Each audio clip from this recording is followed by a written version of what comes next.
Le titre de ce livre, Les paraboles de notre Seigneur Jésus-Christ, il est écrit par le bien-aimé frère Christian Brent. Nous sommes présentement à la 77e partie de ce livre. Nous sommes à la partie 77 de ce livre. Je répète, nous sommes à la partie 77 de ce livre.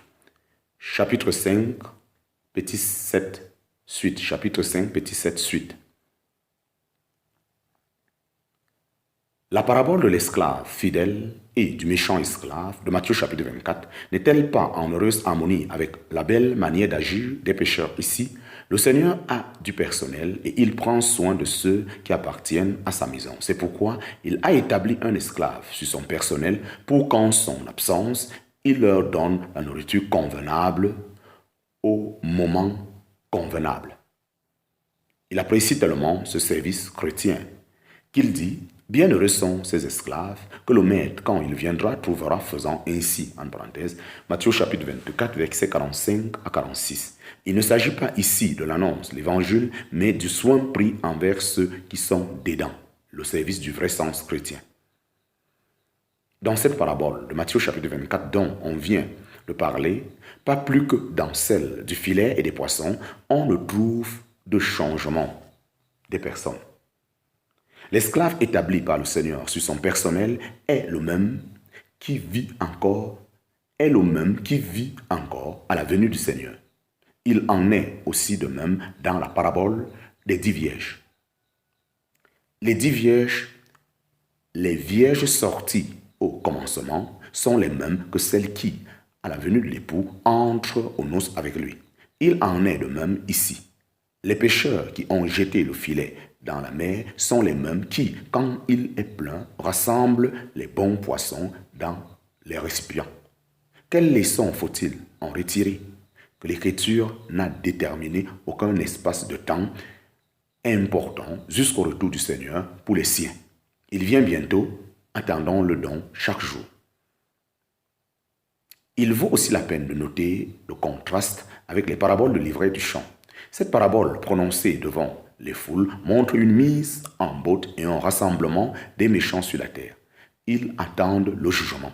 La parabole prononcée pour les disciples montre un rassemblement des bons dans des récipients sur la terre. Ils attendent leur maître. Naturellement, les croyants du début de l'ère chrétienne étaient aussi amenés dans des récipients. Ce n'est pas limité au temps de la fin. Mais ils n'étaient pas pris dans un filet plein de toutes sortes de poissons. Dans les premiers temps de la chrétienté, le Seigneur ajoutait ceux qui devaient être sauvés, en parenthèse, Actes chapitre 2, verset 47. Ils sortaient tous du monde, que ce soit le monde juif ou le monde païen, mais il n'y avait pas de monde chrétien ni christianisé. Cela rendait simple la manière d'agir, bien que de faux frères aient déjà alors trouvé l'entrée. Mais aujourd'hui, le filet est pratiquement plein et les bons poissons côtoient les mauvais. Tous ils professent Christ. Si c'est à tort ou à raison, c'est là la question. Il est donc nécessaire d'avoir une capacité de discernement spirituel pour n'amener que des bons dans les récipients, pour n'amener que des bons dans les récipients. Si le Seigneur Jésus dit maintenant, quand elle, en parenthèse, la scène au filet, fut pleine, c'est aussi lié à la pensée qu'après cela, il n'y a plus de filet pour la chrétienté qui puisse modifier leur sort. Combien cela est sérieux. Chapitre 5, je répète, chapitre 5, petit 7 sous 2, chapitre 5, petit 7 sous 2, ce que font les anges.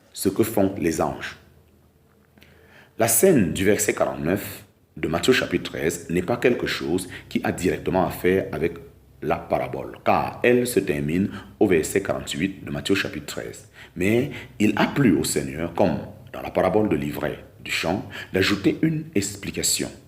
Dans les deux, il décrit le jugement des impies à la consommation du siècle, mais rien dans ses paroles ne suggère que ce qui se passe dans l'explication suivent directement ce qui est dit dans la parabole, ni que les deux aient la même signification. Au verset 30 de Matthieu chapitre 13 aussi, il n'est pas dit que la mise au feu de l'ivraie suive immédiatement.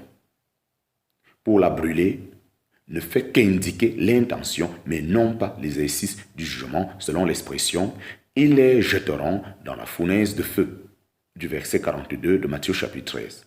Dans notre parabole aussi, le rejet des mauvais poissons n'est pas suivi immédiatement de l'exercice du jugement. Dans les deux cas, le Seigneur laisse la question ouverte. Les deux scènes sont différentes et ont lieu à des moments différents. Cela deviendra encore plus clair en entrant dans les détails.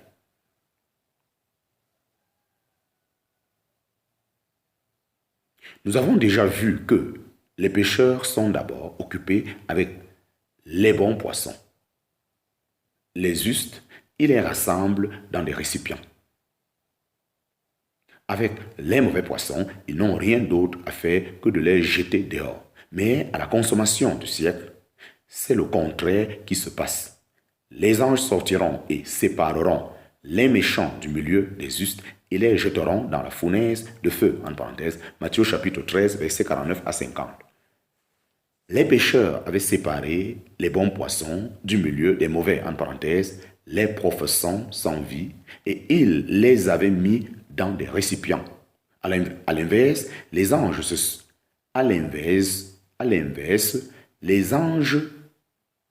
ne sont pas occupés des bons, mais des méchants. Ils les séparent du milieu des justes. Ils les jettent finalement dans la fournaise de feu. N'est-il pas clair qu'il s'agit de deux scènes différentes? Il s'ensuit que la parole du Seigneur, il en sera de même à la consommation du siècle, ne doit pas être interprétée avec l'explication qui suit, comme s'il avait dit, de la même manière que décrit dans la parabole, les choses se passeront aussi à la consommation du siècle. Bien plutôt avec de même, le Seigneur amène à ce qu'il a encore à dire, à savoir ce qui doit se passer à la consommation du siècle. Les anges sortiront. Cependant, entre les événements dans la parabole et dans l'explication, il y a un parallèle.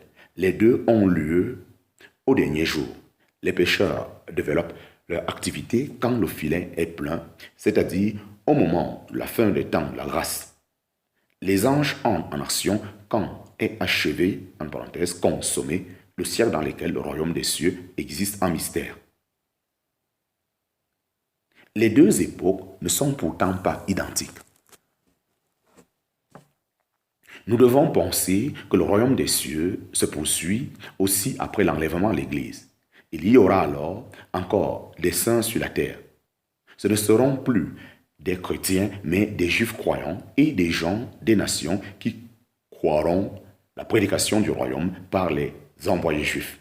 Le livre de l'Apocalypse s'occupe à partir du chapitre 7 dans différents groupes de ces croyants.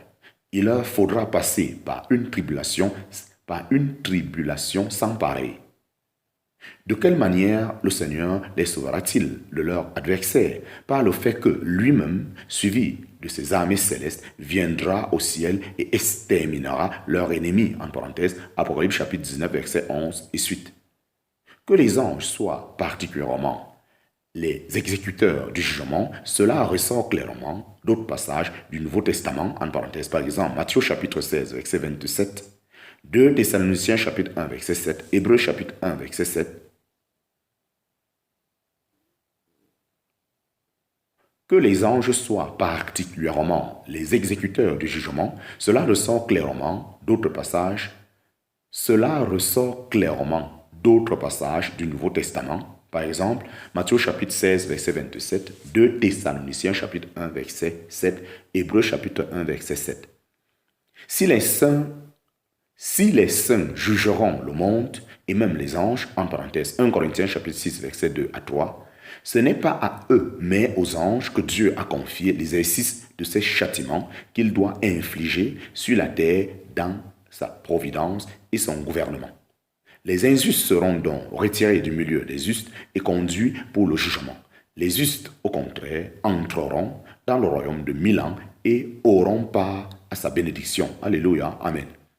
Quand le Seigneur Jean, dans son grand discours prophétique de Matthieu chapitre, quand le Seigneur Jésus, dans son grand discours prophétique de Matthieu chapitre 24, en vient à parler de la venue du Fils de l'homme, il leur montre le même ordre. Alors 2 hommes seront au champ, l'un sera pris et l'autre laissé. 2 femmes moudront à la meule, l'une sera prise et l'autre laissée. En parenthèse, Matthieu chapitre 24, versets 40 à 41. Ceux qui seront pris seront emportés pour le jugement, tandis que ceux qui seront laissés ici pour le royaume. À l'enlèvement des saints qui aura eu lieu auparavant, ce sera exactement l'inverse. Ceux qui seront enlevés sont les croyants et ils iront avec le Seigneur dans la maison du Père. Mais ceux qui resteront sont les incrédules et ils resteront ici pour être jugés.